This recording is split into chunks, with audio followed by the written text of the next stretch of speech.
Assalamualaikum warahmatullahi wabarakatuh. Perkenalkan, nama saya Sartika Agustin. NIM saya 31231014. Saya dari kelas TI 23A2, kampus Universitas Pelita Bangsa, prodi Teknik Informatika. Di video kali ini saya ingin menjelaskan tentang Pancasila sebagai sistem filsafat.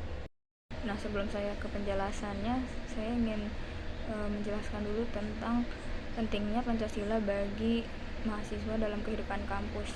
Nah, pentingnya Pancasila dari kehidupan mahasiswa di kampus itu dapat memiliki pandangan yang luas tentang nilai-nilai Pancasila, nilai-nilai demokrasi dan HAM, terus dapat menjadi pedoman bagi perilaku akademik, terus pemersatu mahasiswa dari berbagai latar belakang, dan dapat membentuk karakter mahasiswa, juga menjadi landasan pengembangan ilmu pengetahuan bagi mahasiswa itu tersendiri. Nah, yang selanjutnya ada hukum positif.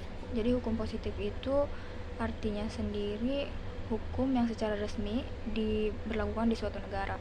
Kalau di Indonesia itu contohnya ada Undang-Undang Dasar 1945, terus ada hukum adat yang memang sudah ada sejak lama, terus ada KUHP Perdata dan KUHP Pidana, ada PP atau peraturan pemerintah, terus Perda, peraturan daerah, dan hukum-hukum yang lain.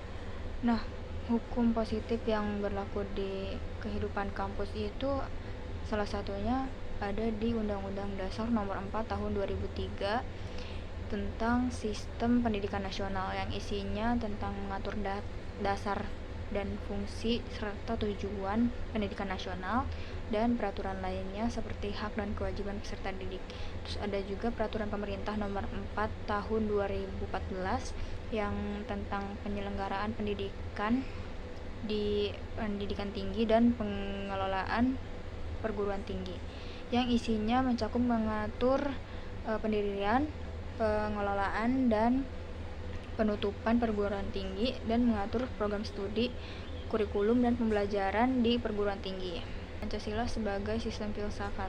Sebelum ke penjelasannya, saya ingin menjelaskan dulu tentang makna sistem filsafat. Jadi makna sistem filsafat ini tersendiri artinya sebuah cabang ilmu yang mempelajari tentang pertanyaan-pertanyaan realistis atau realitas, tentang pengetahuan, nilai, terus pikiran, dan bahasa yang konkret dan material seperti manusia, alam, benda, dan lainnya. Lalu bagaimana sistem filsafat dapat bekerja dalam kehidupan berbangsa dan bernegara? Jadi sistem filsafat dapat bekerja dikarenakan masyarakat Indonesia memiliki satu tujuan yang sama, dan terwujudnya persatuan dalam suatu negara akan melahirkan rakyat sebagai suatu yang hidup dalam suatu negara tersebut. Untuk mewujudkan tujuan bersama ini, maka dalam hidup bernegara dan berbangsa harus mewujudkan jaminan perlindungan bagi seluruh warga. Nilai-nilai inilah yang merupakan suatu nilai dasar bagi hidup kenegaraan, kebangsaan, dan kemasyarakatan. Nah, dalam filsafat itu memiliki kaitannya dengan epistemologi, aksiologi, dan ontologi. Nah, bagaimana sih konsep dari ketiga bentuk filsafat itu? Jadi kalau epistemologi itu memiliki tantangan dalam kebenaran yang universal, sehingga memiliki pandangan yang berbeda-beda mengenai pengetahuan manusia. Kalau aksiologi itu lebih berfokus pada menentukan nilai-nilai yang bersifat absolut, terus nilai-nilai etika dan estetika yang seringkali dipengaruhi oleh konteks budaya, sosial, dan individual. Sedangkan ontologi memiliki tantangan dalam menjelaskan sifat dasar realistis seperti kompleks, namun menunjukkan keterbatasan manusia dalam memahami realitas secara utuh. Makna realisasi Pancasila. Pancasila sebagai filsafat negara dan ideologi bangsa memiliki konsekuensi yang berbeda. Realisasi secara praktis ini sangat penting karena Pancasila sebagai pandangan hidup pada hakikatnya adalah merupakan suatu sistem nilai yang pada gilirannya untuk dijabarkan, direalisasikan serta diamalkan dalam kehidupan secara konkret dalam konteks bermasyarakat, berbangsa, dan bernegara. Oleh karena itu, berdasarkan pengertian tersebut, maka realisasi serta pengamalan Pancasila dalam kehidupan sehari-hari secara nyata merupakan suatu keharusan baik secara moral maupun hukum. Nah, maksud dari desain dan desolen. Kalau desain itu adalah bagaimana sesuatu dapat terjadi secara aktual, sedangkan desolen itu bagaimana sesuatu seharusnya terjadi. Untuk desain yang terjadi di masyarakat Indonesia saat ini itu masih sangat banyak pelanggaran dan penyimpangan. Contohnya seperti banyaknya korupsi, terus diskriminasi, kesenjangan sosial. Itu masih banyak sekali di Indonesia kejadiannya. Kalau desolen itu secara normatif, Pancasila sebagai dasar negara dan pandangan hidup bangsa, seharusnya masyarakat itu menjadikan Pancasila sebagai pedoman dalam kehidupan berbangsa dan bernegara. Nah, nilai-nilai Pancasila ini seperti keadilan, kemanusiaan, persatuan, terus demokrasi itu seharusnya dapat diwujudkan secara nyata oleh masyarakat Indonesia. Makna realisasi Pancasila secara objektif. Pancasila sebagai dasar filsafat negara mengandung konsekuensi setiap aspek penyelenggaraan negara dan semua sikap dan tingkah laku para penyelenggara negara harus berdasarkan pada nilai-nilai Pancasila.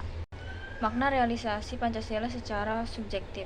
Jadi nilai-nilai yang terkandung dalam Pancasila itu harus dilaksanakan dan harus diamalkan oleh warga Indonesia dalam bermasyarakat, bernegara, dan berbangsa.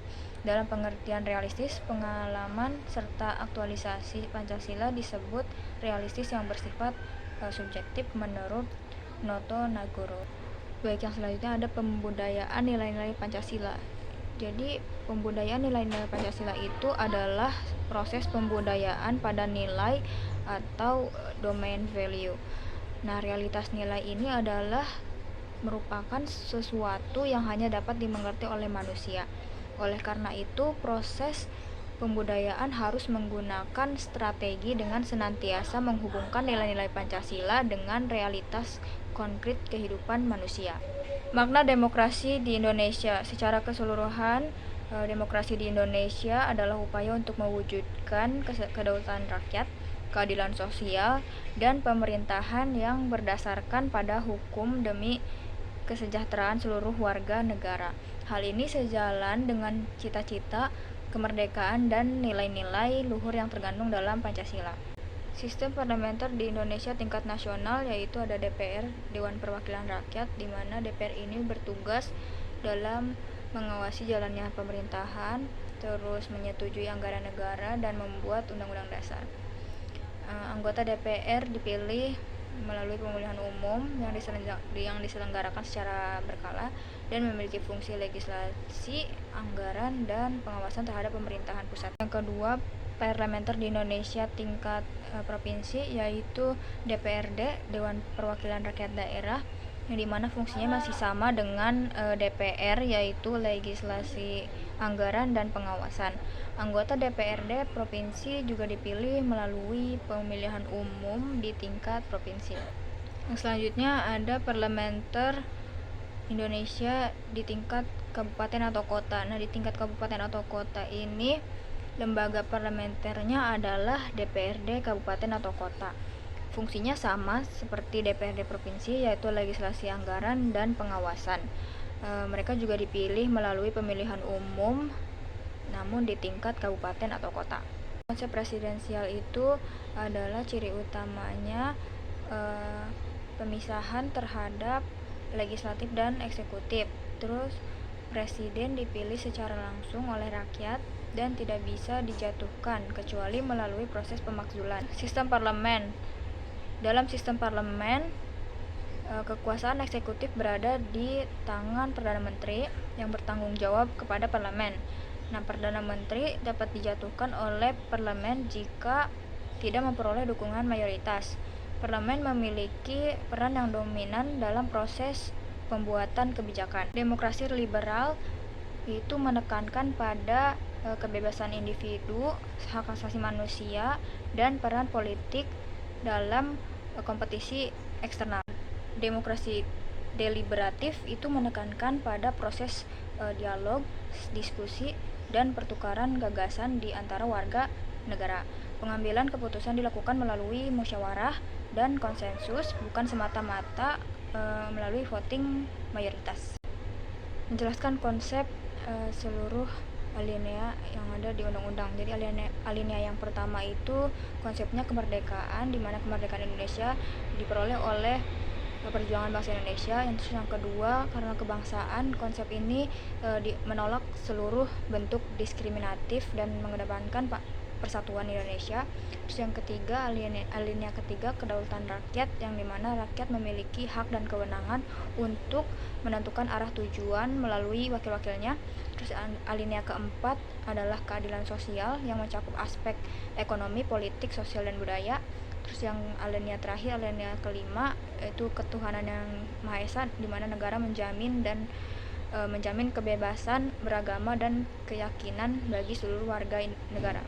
Nilai-nilai yang terkandung dalam Undang-Undang Dasar 1945 terdiri diantaranya: pertama, supremasi hukum, yang dimana hukum ditempatkan sebagai kekuasaan tertinggi.